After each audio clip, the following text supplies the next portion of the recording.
লা লিগা জয়ের আনন্দ তো ছিলই, আর সেই আনন্দকে আরও বড় করে দিল বিশাল অঙ্কের অর্থ পুরস্কার। চ্যাম্পিয়ন হয়ে এফসি বার্সেলোনা পেতে যাচ্ছে প্রায় ১৩০০ কোটি টাকা। ক্যাম্প ন্যুতে এখন উৎসবের আমেজ। চিরপ্রতিদ্বন্দ্বী রিয়াল মাদ্রিদকে হারিয়ে ২৯তম লা লিগা শিরোপা জিতেছে বার্সেলোনা। আর এই সাফল্যের সঙ্গে যুক্ত হয়েছে বিশাল অঙ্কের প্রাইজ মানি, যা ক্লাবের ভবিষ্যৎ পরিকল্পনায় বড় ভূমিকা রাখতে যাচ্ছে।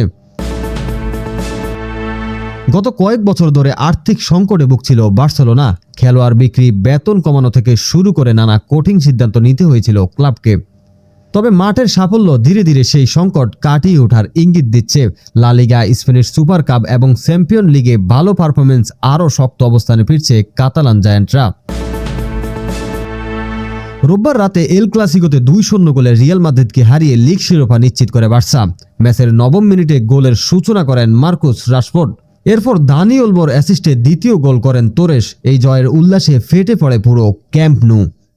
লা লিগায় চ্যাম্পিয়ন হওয়ায় টেলিভিশন সত্ত্ব ও বাণিজ্যিক আয়ের অংশ হিসেবে বার্সেলোনা পেতে যাচ্ছে ৬০ থেকে ৯০ মিলিয়ন ইউরো বাংলাদেশি মুদ্রা, যা প্রায় ৮৬৫ কোটি টাকা থেকে ১৩০০ কোটি টাকার সমান। আগেরবারের তুলনায় এবার টিভি শর্তের মূল্য বাড়ায় প্রাইজ মানিও বেড়েছে। সবচেয়ে চমকপ্রদ তথ্য হলো এই বিপুল অর্থের বড় অংশ ব্যয় করা হবে নির্মিতব্য ক্যাম্প নু স্টেডিয়ামের কাজে। অর্থাৎ মাঠের সাফল্য এখন ক্লাবের অবকাঠামো উন্নয়নের প্রধান শক্তি হয়ে উঠেছে। বার্সেলোনার জন্য এই ট্রফি শুধু সম্মানের নয়, আর্থিকভাবেও অত্যন্ত গুরুত্বপূর্ণ। দীর্ঘদিনের অর্থনৈতিক চাপ কাটিয়ে ওঠার পথে এই প্রাইজ মানি বড় সহায়তা দেবে। একই সঙ্গে তরুণ দল গড়ে তোলার পরিকল্পনাও আরও শক্তিশালী হবে।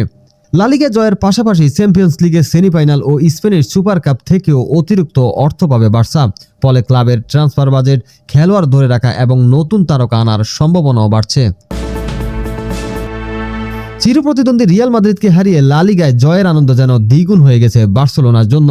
আর সেই সঙ্গে ১৩০০ কোটি টাকার সম্ভাব্য পুরস্কার কাতালান ক্লাবকে নতুন যুগে প্রবেশের শক্তি যোগাবে।